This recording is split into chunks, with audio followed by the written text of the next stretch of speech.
Yes. The most important person in Mesa. That's going on my business card. How you doing, everybody? Well, we've got a great show planned for you today with all kinds of fun activities, special people popping in, special non-people popping in. The theme is we've got an eagle on our show today. That is very cool. We'd like to thank our behind-the-scenes sponsors this month, including Alpha Graphics, especially Crescent Crown Distributing. What a beautiful place to have a venue right here.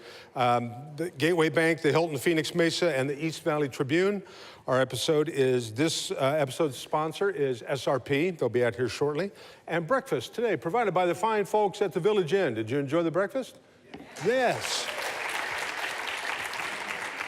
Hey, I don't know if you guys remember this, but on your way out, make sure you pick up one of these cool bags. We're giving out some swell new attendees bags.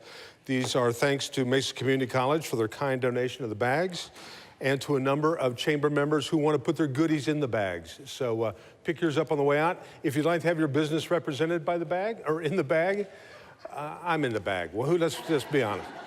Talk to Bob after the event. Sally is not here. Sally's in Chicago with the hose. The other hose, and they're there for a big Cubs baseball weekend celebrating the winter home of the Chicago Cubs and the world champion Chicago Cubs. So, yeah. By the way, now would be a perfect time to silence or turn off your cell phones or any kind of devices. As we do every month, let's just consider that if your phone goes off and disturbs those around you, two things are going to happen. Number one, we're going to consider that a $20 donation to the food bank, United Food Bank. And secondly, we've got a trained attack bird that will peck only one of your eyes out. So leave your phone on. That might be kind of cool. All right, hey, let's get started. We've got a great episode today. Let's kick it off with visiting from SRP, which is this episode's sponsor. This is even more proof that Mesa Morning Live has gone to the birds. Please welcome Senior Environmental Scientist from SRP. Please welcome Leslie Swanson.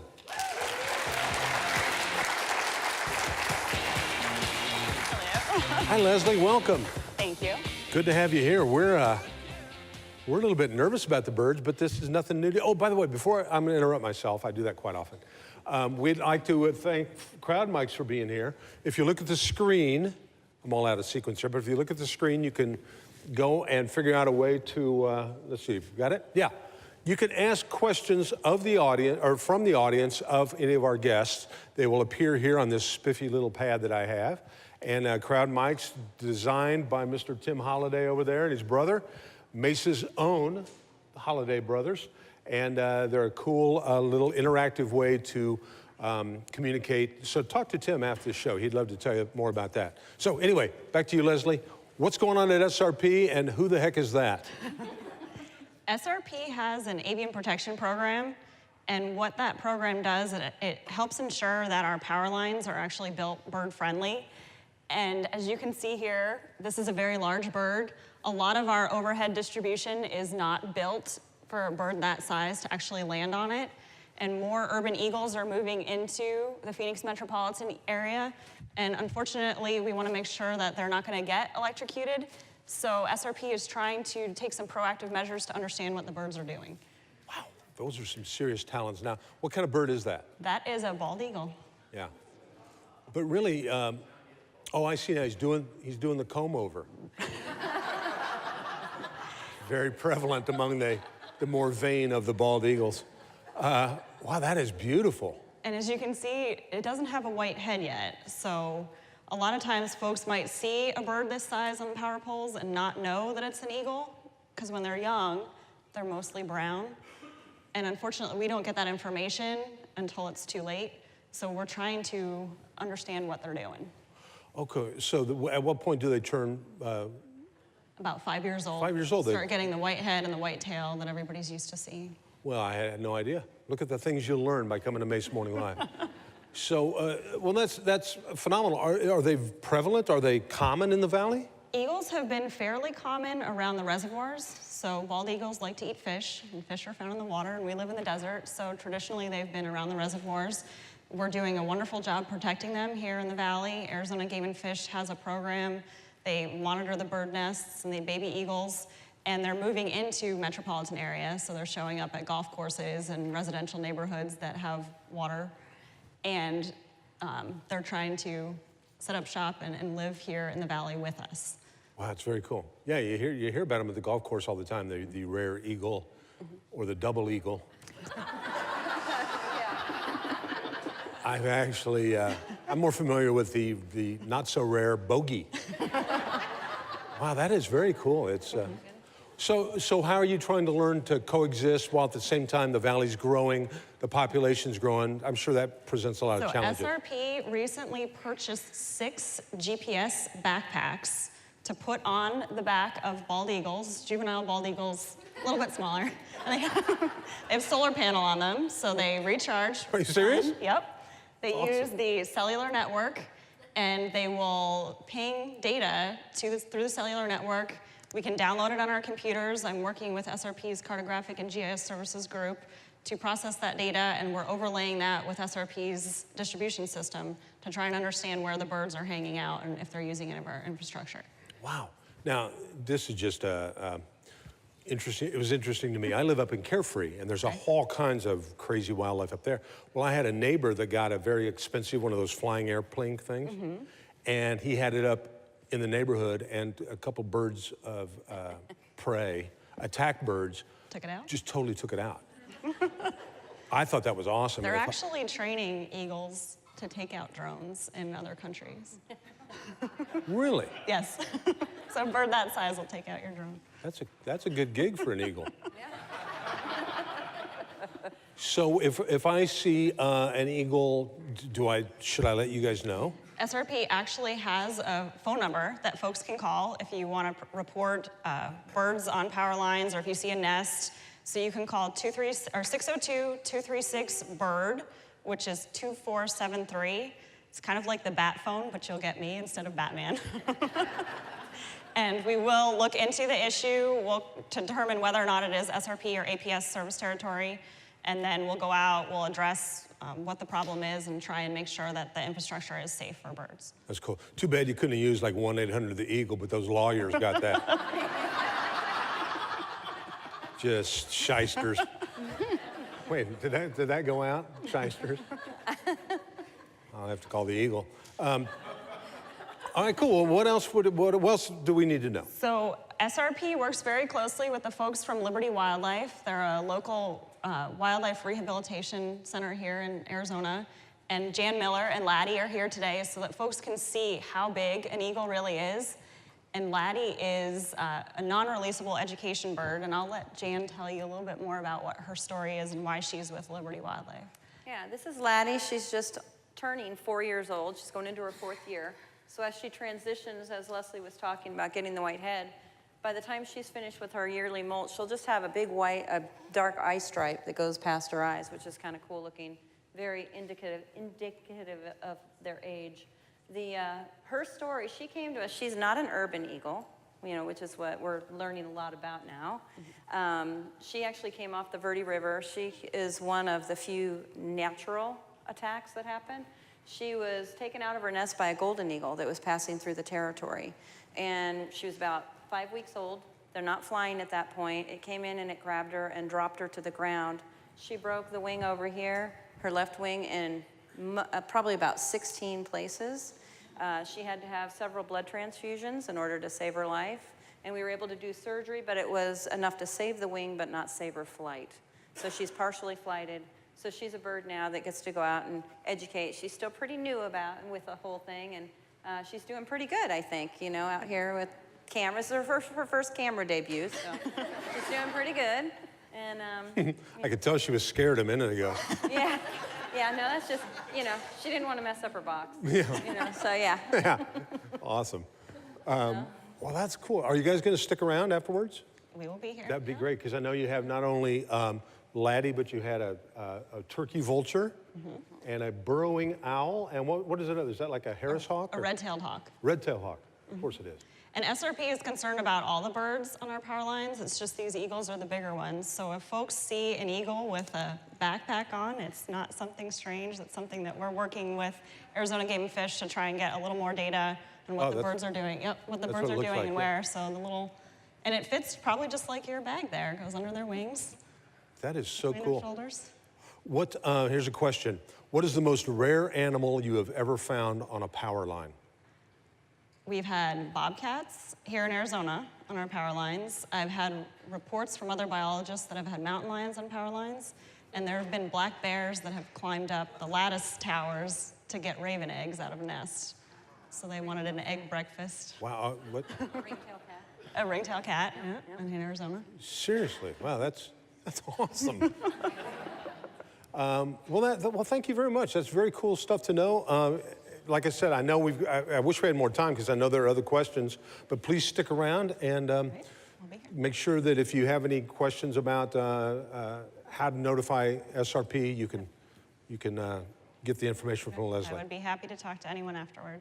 All right, cool. Now, if we all clap, is that going to scare Laddie? No, she should be pretty good. Oh, she's a ham, isn't she? Yeah.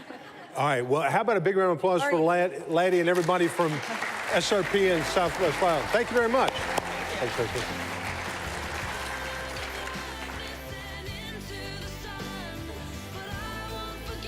That's very cool. That is not the first guest we've had on here that's done that.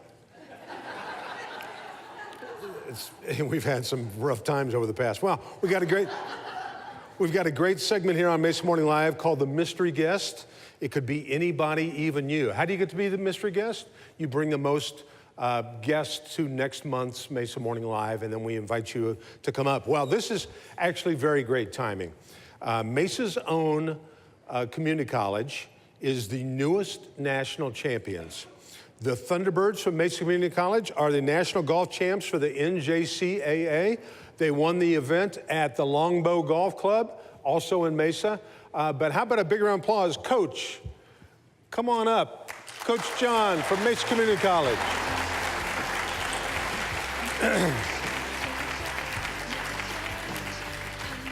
Good to have you here, Coach. Thank you. Thank you. When was the last time you were on a talk show after an eagle? Oprah last week. Yeah. Oprah. All right, well, thanks for sticking by. Tell us what's going on with the Thunderbirds at Mesa Community College. Well, right now we're just really enjoying our national championship, first one, and I believe the school was in '66.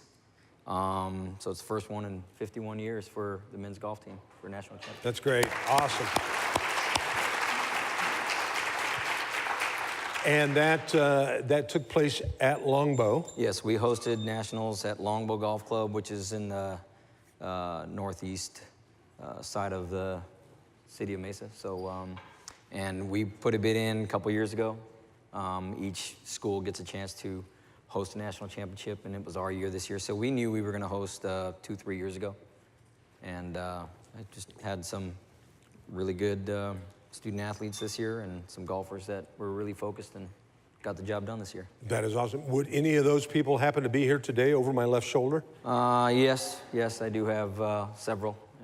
We have 3 of my men's members. Got a young lady here as well, because I coach the women's team as well, and my assistant, Leo. That's great. Maybe everybody stand up and take a bow.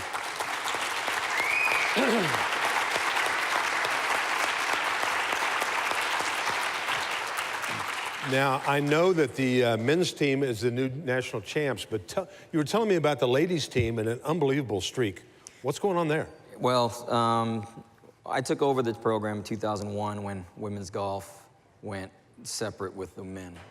Back in like 99 to 2000, wherever the men went, the women would follow as far as that. Well, they went separate identity with the ACCAC here. So I became the women's golf coach first, and then I became the men's golf coach 2004. So my women's team since 2007 has won 77 conference events straight against all the other community colleges here.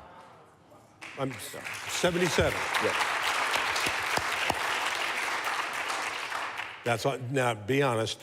Do you guys ever play do the women and men's team ever play against each other? Like guys are shaking their head no. Smart move on your part. You don't want to. You'll never live that down if that were to happen. Well, that's great. Well, what's on the horizon for not only the golf team but for both golf teams at Mesa Community College?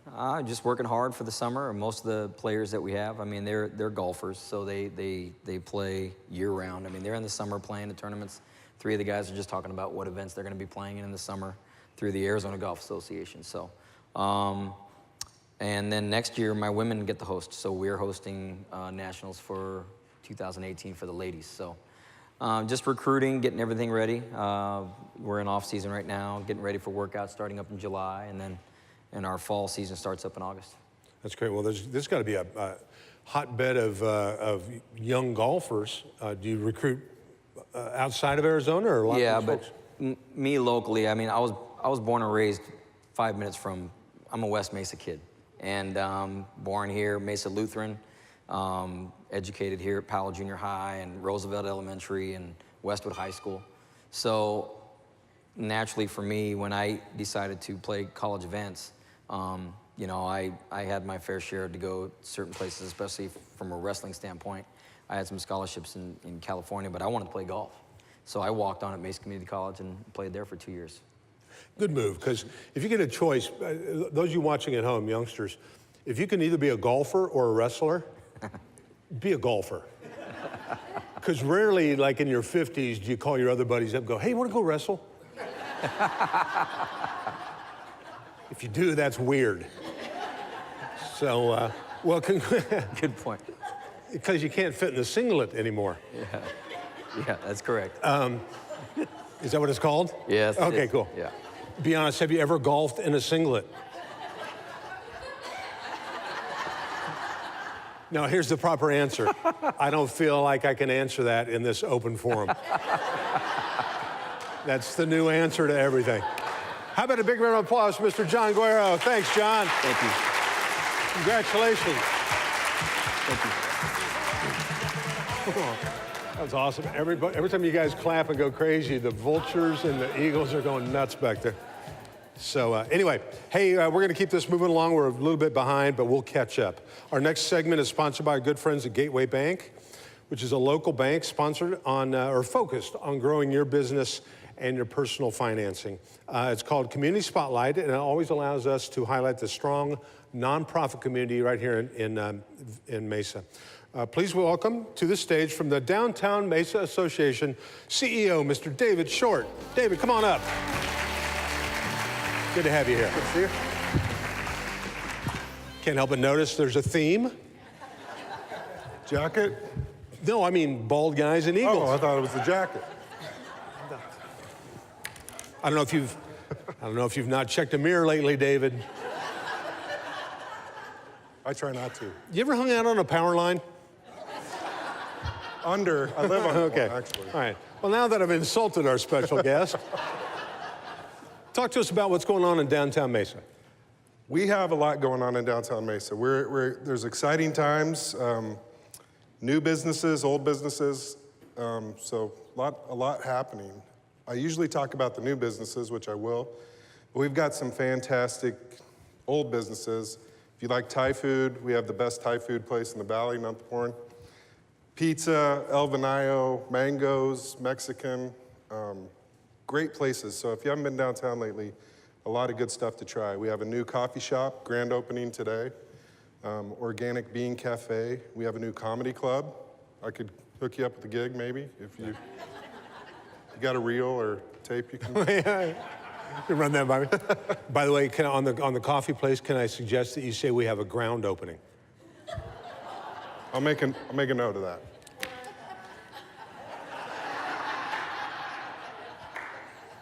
We have 2 breweries downtown Mesa now, and we're going to have the state's first cidery. It's a veteran-owned company, and they hope to have their grand opening on Veterans Day. They may try to do some Saturdays here when they get up and running, but that'll be a cool addition to the downtown area. And it's called a cidery? Yeah, hard cider, so the fermented fruit with some sugar, and it gets a little Awesome. Not your typical apple juice, but Could- you only want to have a few. It's good to know. good stuff. I'm thinking about all the bad things that could come from that, but that's good. Well, so that's what's happening now. What's the long-term vision for downtown Mesa? Well, just to keep it growing, you know, we have new developers, property owners coming in. We want to add to the mix, add more businesses, more residents.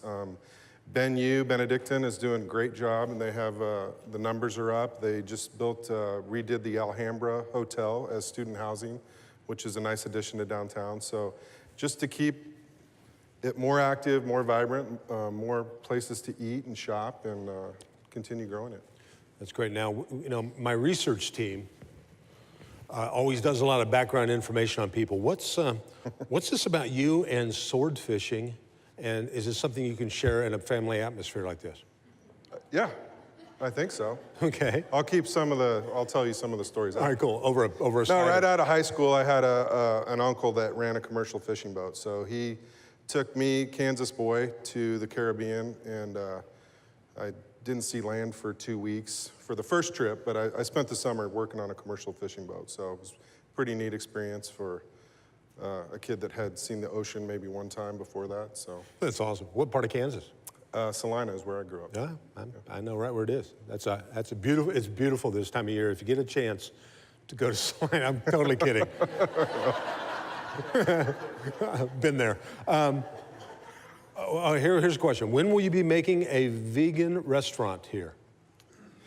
We have a vegan restaurant. See? Volstead Public House is a vegan restaurant, a coffee shop, and they're actually bringing a vegan event downtown that will be, I believe, the fourth Friday of every month, or the last Friday, they're going to call it up every month. So, Is there a way that they can find out about events going on in downtown Mesa? Do you have a website or? yes, you can go to our website, downtownmesa.com, but we have a very healthy event schedule. We sponsor Second Friday, which takes place tonight. We put on First Friday, which is a motorcycle event. We're going to have a Brewers Festival. We do a lot of kid events. So, yeah, if you go to downtownmesa.com, there's a lot going on in downtown Mesa. That's great. Well, thanks for keeping us posted. Show up more often. Let us know what's going on downtown Mesa. And They usually only let me do radio, so this is kind of new to me. I don't know why, but as you can see, our standards are really low. I mean, I got the gig. yeah. So, well, thanks, David. I appreciate you coming by. Thank you very much. Stick around, and if anybody's got any questions, talk to him later. Mr. David Scott. Thank you. David Short. All right, hey, it's time for our top 10. We like to do this every month. Sometimes you guys like it, and sometimes it's a challenge. But we thought with the theme of today, with our special guest, we would do this. The iconic role of sheriff has been immortalized on TV and movies for as long as we can all remember. In honor of today's featured guest, we'd like to share with you Mesa Mornings Live's top 10 sheriffs. Number 10, Sheriff Rango. I didn't even know who that was. Number 9, Sheriff Harry S. Truman. That's from Twin Peaks, I do believe. Number 8, Sheriff, I don't even remember, I just remember she was the sheriff. Sheriff Hildy Granger. That was before she got the Thigh Master gig. Number 7, Sheriff Lobo. Remember him? Number 6, my favorite name of all time, Sheriff Roscoe P. Coltrane. What a great name. That, and Roscoe was the one on the right. Number 5, Sheriff Rick Grimes. Do you know who that is? One Walking Dead fan, that's all it takes. Here's a classic. This is going back a couple of years. Number 4, Sheriff Bart. Yes. Number 3, Tommy Lee Jones. He's been a sheriff in a bunch of stuff. So pick your favorite Tommy Lee Jones Sheriff Bart. Our favorite sheriff, number 2, is Sheriff Woody from Toy Story. And the number 1 sheriff, prior to today, of all time, Mr. Sheriff Andy Taylor.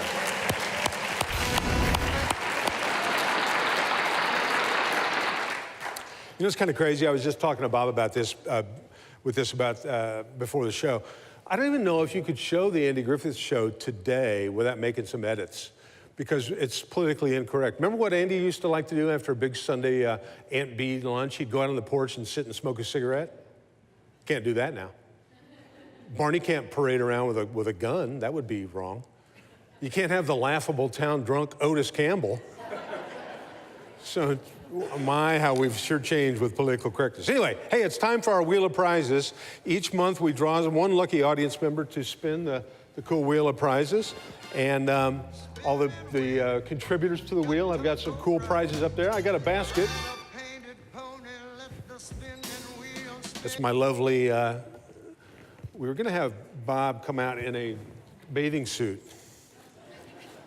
And we decided that would not be. That's what he gets for doing that at my jokes. Okay, I'm gonna pull out a name. When I pull your name, come up here, you're gonna spin a prize and win something cool, or spin the wheel and win some cool prize. And I'm not looking, and the winner is Trent Allen from Redfin Technology. Hey!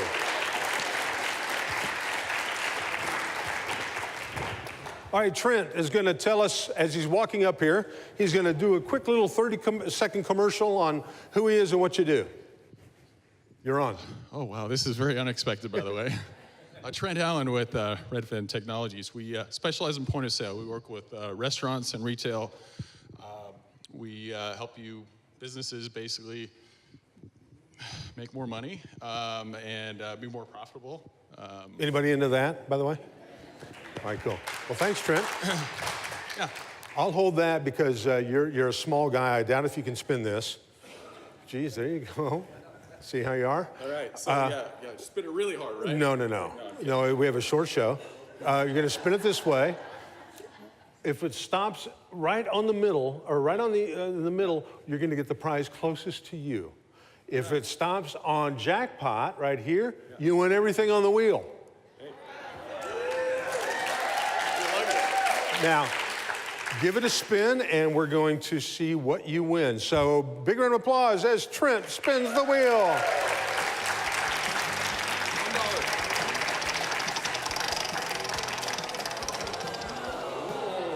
And he wins a $50 gift card to Bobby Q. Bobby Q's. Thank you very much, Trent. Take that back to Bob over there. And by the way, we'd like to thank Thompson's Auto Repair and Towing for sponsoring this. I'm not sure how this happened, but there you go. This is for our fans in Australia that like to watch the show. So if you'd like to have your business profiled on the mystery wheel of prizes, the wheel of death, talk to Bob after the show, and we will make sure we hook you up with that. All right. Well, it's a pleasure to bring our featured guest. I'm going to clear off my desk here in case things go crazy. Whenever you get this guy out here, you got to be prepared for what could happen. We'd like to welcome to the stage our featured guest today, recently elected as the 37th sheriff of the 4th largest county in the country. Please welcome Mr. Paul Penzone.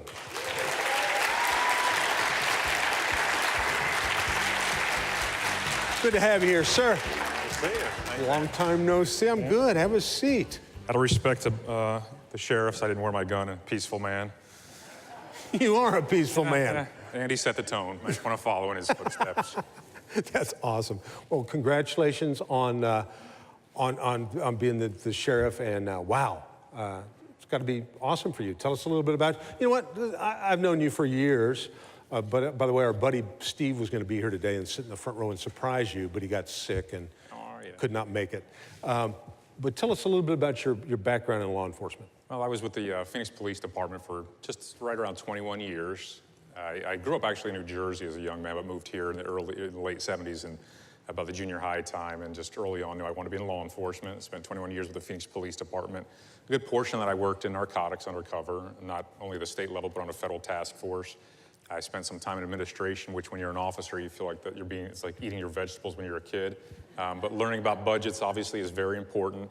And then I ended my career at Silent Witness, and I was there during the baseline killer and serial shooter cases. And I learned a couple things there that, not that I didn't know, but it kind of, brings you back to the place where you began, which is, you want to recognize that when you interact with folks who either have been victimized or lost loved ones to violent crime, that you need to be as convicted as you are compassionate. You don't want to be in their place, and you want to be able to have the perspective through their eyes of what they're dealing with and make sure they know that you're by their side.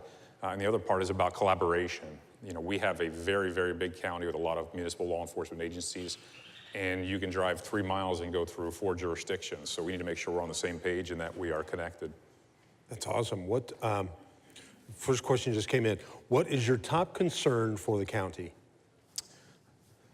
I'd like to tell you there's one top concern, but we have 2 issues that are top of mind for me.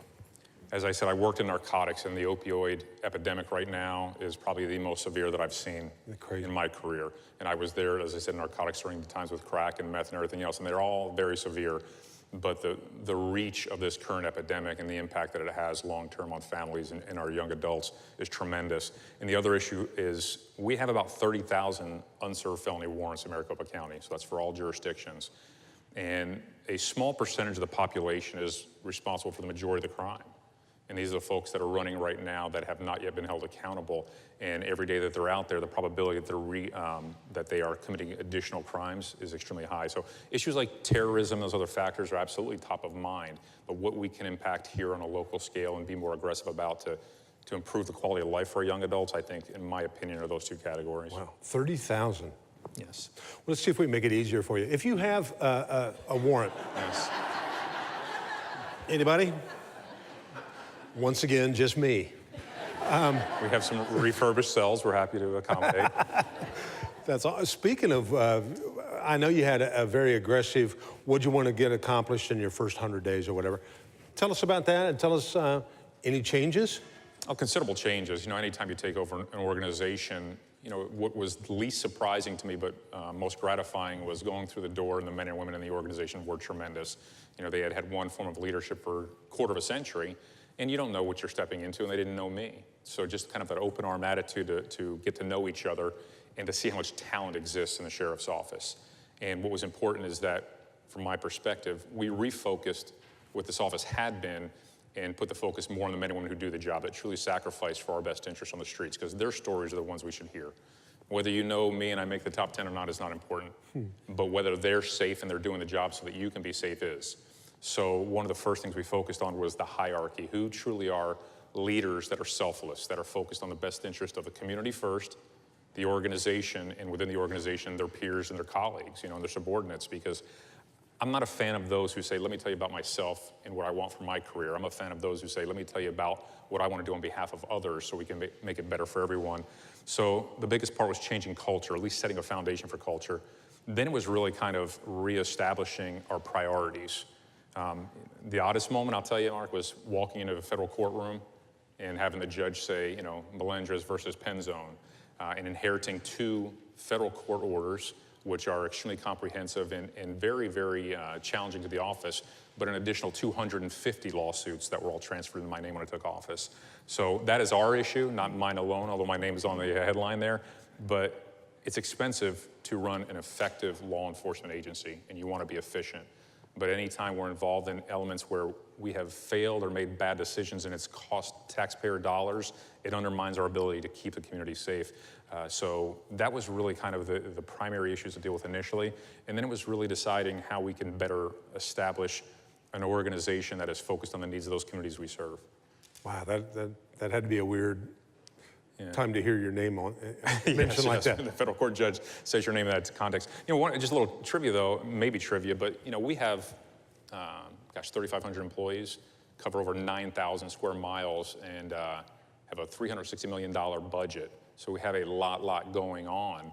And within that scope, the majority of what we do is detention. 70% of what this office does is detention, and the other 30% in the enforcement side is in the unincorporated areas and some under contract like Guadalupe or Fountain Hills. So we really are a detention-heavy organization that provides a law enforcement service. Wow. Everybody knows or thinks they know what you guys do, but there's a lot of behind-the-scenes stuff that fall under the sheriff's department that people don't even know about. Anything you'd like Yeah, to no, absolutely. I mean, and one of the benefits that I had when I was in high school, my mother worked in the justice courts, and I would volunteer. I don't know if I could say volunteer. Maybe she made me come to work with her in the summer, and I would pretend to be a bailiff. But what I learned was the balance in our system. Obviously, I come from an enforcement side, and public safety and being strong on issues of crime is a priority. That's very important to me. At the same time, we must have a system that's fair and just, because if we're on the other side of that, we want to know we're going to be treated fairly and with justice. So understanding the dynamic of the balance in our system, whether we look at a defense attorney, you look at a prosecutor, whomever it may be, every little cog in the wheel matters. We're responsible for all transportation, as it relates to Maricopa County, for inmates to and from court, for court safety, for those of the judges and others within the courtrooms. And if you think about it, if we're dragging our feet and we don't get someone to court on time, not only have we undermined their right, but we've cost taxpayers more money because we're repeating the cycle again. Inmate care, with 8,000 inmates, you have everything from mental illness, drug addiction, anxiety, health issues. So we have a corrections organization, I shouldn't say organization, but part of our organization that works within there to care for all of these needs. We have over 2,000 detention officers, yet we're short over 200.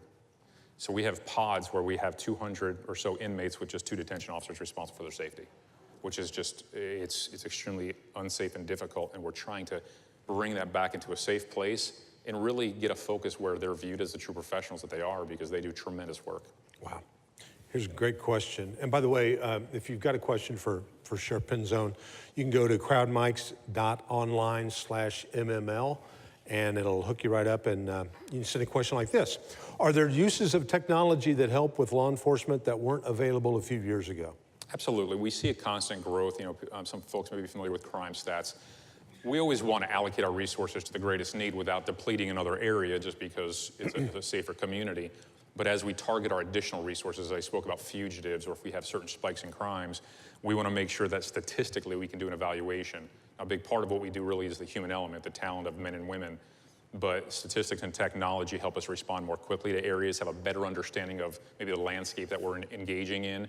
It gives us a chance to come into private industries such as this and map out surfaces, so that if you had a worst case scenario and we had to respond, we're not learning on the fly about your ground, maybe the architecture or the groundscape of this area. We have a better understanding of it. So I always taught there's a couple of factors that are critical. Time, distance, and barriers. The more time that we have in advance to know that something's going to occur, the better prepared we can be as citizens or as law enforcement.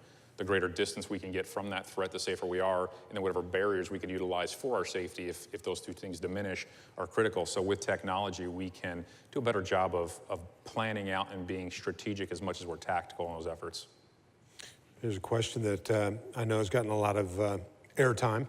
I understand that you're taking the tents down. Have you thought about utilizing the space for homelessness to help get them off the streets?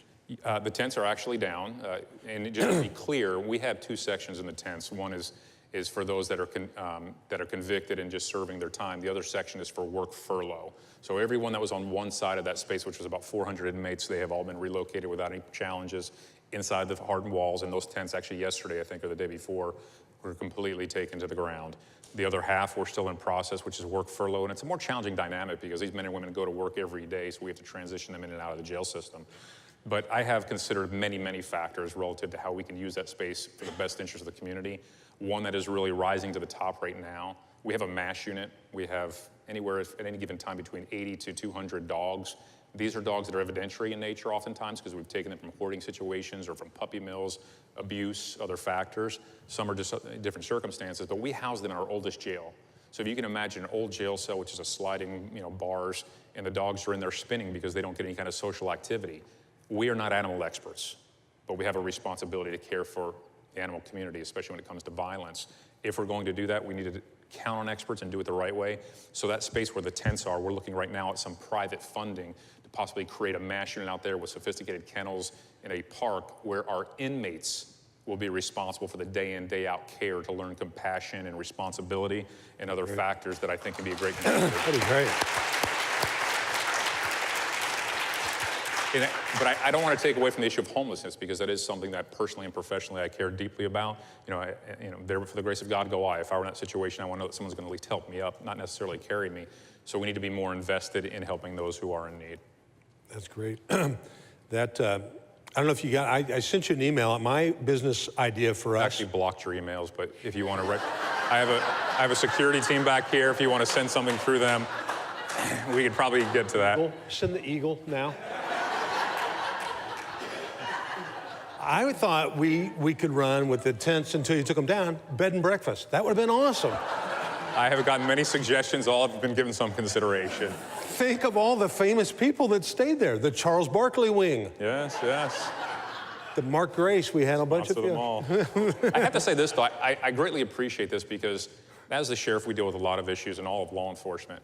And oftentimes you'll hear where we stand on positions through the media, and I think that they do a great job, but it's challenging times. And there are times when things are, whether, I don't believe intentionally, but just misrepresented or not accurate or taken in a soundbite.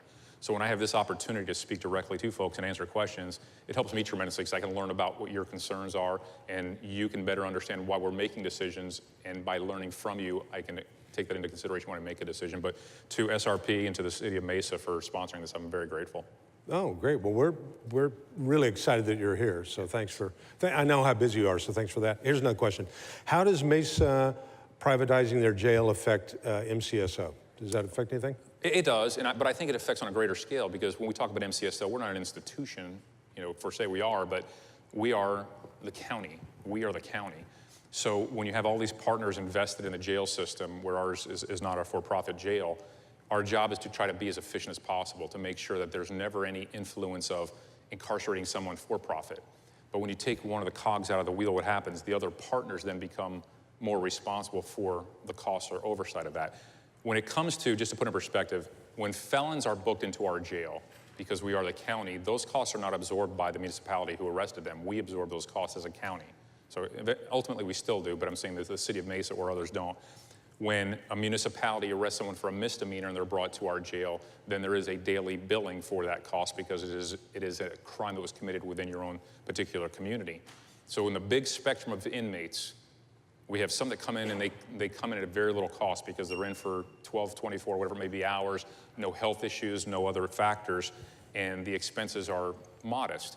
We have other detainees where the expenses are considerable because they have all these other challenges, so the resources that we have to commit to them come at a high cost. So what we try to do is have a balance where all those factors are taken into account, and then you find this price point, for lack of a better description, that goes across the board. So we're not doing something a la carte. When you take, in this case, and I'm not being critical of the decision that was made here in Mesa, I just want you to understand the factors. When you take misdemeanor cases out of our system that maybe are the ones that come at the least cost, there's going to be a variable that we have to address because then we're going to be increasing costs in other areas. So what it ends up affecting is Phoenix or Scottsdale or Glendale or others who choose to stay in the system who may be adversely impacted. It's my responsibility 100% to do everything I can to ensure we're efficient. So the efficiencies translate to savings for our community when it comes to detaining inmates. I don't think it should cost more to detain an inmate than it does to educate a young adult. I think that's insane.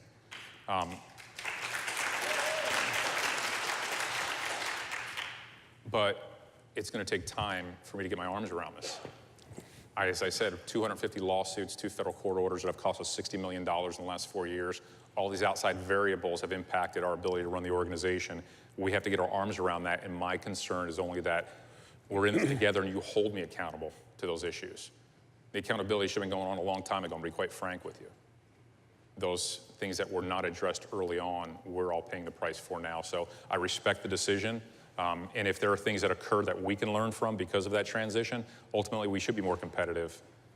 But for-profit prisons is not something I'm comfortable with. You mentioned when it comes to drugs, the opioid epidemic. Is there an epidemic in crimes? Is there one kind of crime you're seeing more and more of?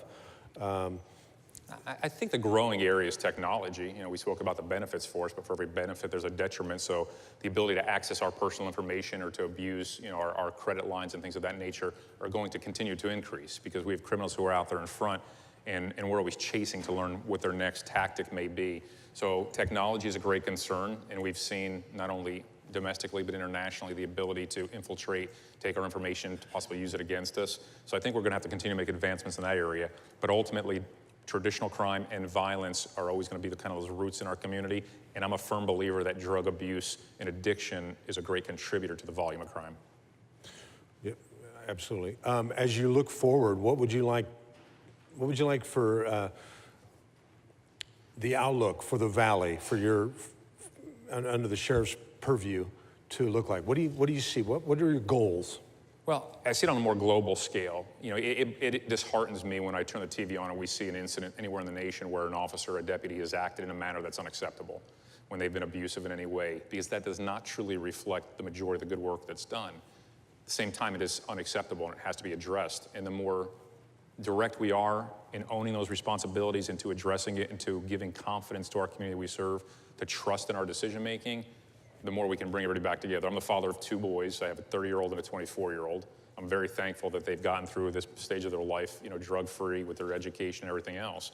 But I recognize how trying those times are.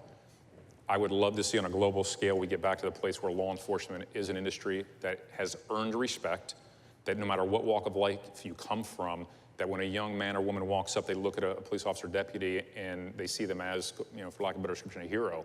I was just at a school a few weeks ago, and they had career day, and it was a grade school. So these little ones, you know, parading through, and they were asked to dress up as whatever they want to be when they grew up. And they had about 20 children, aside from the hundreds in the audience, that came through and said, I want to be a comedian.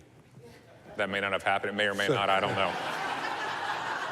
But I can tell you this, what I did not see from one single young adult was, I want to be a police officer. And that broke my heart, because it is a great profession of sacrifice. And I want to see the day again where the confidence and trust is there because we've earned it and because you know who we are, and we have these engagements as opposed to the negative ones more often where we don't know that person or their life or anything else. We just saw what they did wrong, and that judgment becomes industry-wide as opposed to an individual act. What can we as individuals and as a community do to help, to make the Valley a better place to live? I think it's more of this. You know, we just had our first, and we didn't create the wheel, but our first, boy, I'm drawing a blank right now. It's a police academy for a community. You know, we had our first academy where we brought folks in and you know, since under my tenure, and we need to have more engagements like this where we get to know each other as people. I better understand your needs or concerns. I can answer to those, and if we're off track, we can make proper adjustments. At the same time, we have to get away from this divisiveness, whether it's political, whether it's racial, whether it's religious, it doesn't matter to me. If there's a tragedy, everyone in this room will come together to overcome that.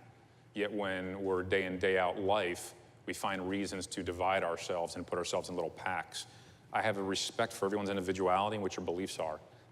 But I'm a great believer that if what you're doing doesn't come from a place of love and kindness, it's the opposite, then the issue is more your own than ours, and we need to overcome that. So we had a lot of work to do, but we have to be one community that has a law enforcement service as opposed to a community that sees a division that happens to be law enforcement.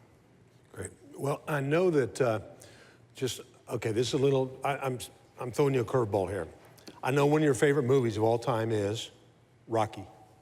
Well, that is true, but only by marriage, because my wife has this attraction to Rocky, not Sylvester Stallone, so through her, I've been forced to love Rocky also. Happy wife, happy life, right? Exactly. Well, our mutual friend Steve said, I got to hit you with a trivia question. And Steve, as a mutual friend of my wife, know every line from every Rocky movie before it happens. I'm not that versed, but I'll do my best. Okay, you remember Mr. T's character in Rocky? Remember, what was his name? Clubber Lang. Clubber Lang. Clubber was his nickname. What was his real first name? They never said it, but it was on a poster. And as it was, do you remember Clubber Lang's? Mr. Lang. Mr. Lang. Yes, was his first name. No idea. That's how you get to be the sheriff right there. But let me say this, in my office, and this was one of the coolest things, when I retired from the Phoenix Police Department, the Silent Witness Board gave me a Rocky full movie poster with the signatures of everyone on the cast and crew. Yeah. They didn't. And it hangs in my office. So if you want to come by and see it, you're welcome to. It wasn't really them that signed it. You'll have to go through security. That's awesome. And by the way, it was James Clubber Lang. Yeah, see, my wife would have known that. She's watching right now. She's very disappointed in me. Well, we appreciate you. I know how busy you were, and your schedule was such that we're just fortunate you were able to swing by for a little while. Thanks so much for undertaking a huge career change. You didn't have to do this. You're retired, you're cushy, you're doing a couple of golf tournaments. Cushy was an understatement. Life was, life was completely different. And now you're doing this, so thanks. I think you're gonna make the Valley even a better place to live. If you got any questions, if these folks have any questions or comments, how do they get a hold of you? Is there a, I can stick around for a little bit in the back. okay, but I mean, is there a website or something tomorrow? Absolutely, mcso.gov.org. That's something. Yeah. Catch me in the back of the room. I'm happy to figure out what There it you is go. and get it to you. Well, folks, and sorry to throw you the curveball question. okay. How about a big round of applause for Sheriff Paul Pinzone? Thank you. Clubber Land.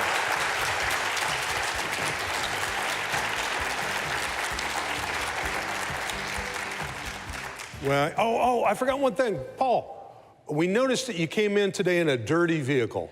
We'd like to fix that. One of our favorite sponsors is Cobblestone Auto Spa.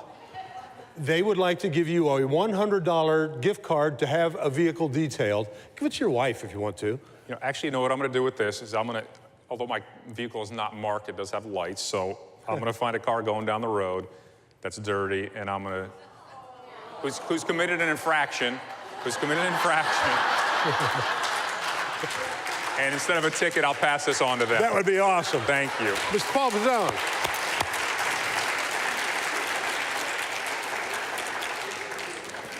Wouldn't that be awesome? You get pulled over by the sheriff, and he comes up and goes, yeah, I'm citing you for a dirty vehicle. Here, go get it. He's a good guy right there, Mr. Paul Pinzone. Thank you so much. You know what? This has been a fun episode. Did you enjoy today's Mesa Morning Live? We couldn't do it without you guys, not only here live in the studio, but also watching at home on Cox. Thank you so much for that. We'd like to thank all of our special guests, Leslie Swanson from SRP, our mystery guest, David Short from the Community Spotlight, of course, our special guest, Paul Pinzone. Thanks to Village Inn for feeding us all. Thanks to Crescent Crown Distributing for such a great place to have this. For more information, you can always find out more. Go to mesamorninglive.com. You can look at past episodes. And we're always here to make life in Mesa better for all of you guys and for all the businesses in Mesa. When you need anything, whether it's air conditioning or a place to play golf or whatever, keep it within the Mesa Chamber. That's how we all help each other out. So you guys, thanks for being here. Let's all wish Sally Harrison a safe return from Chicago. We'll see you next month at July's episode of Mesa Morning Live.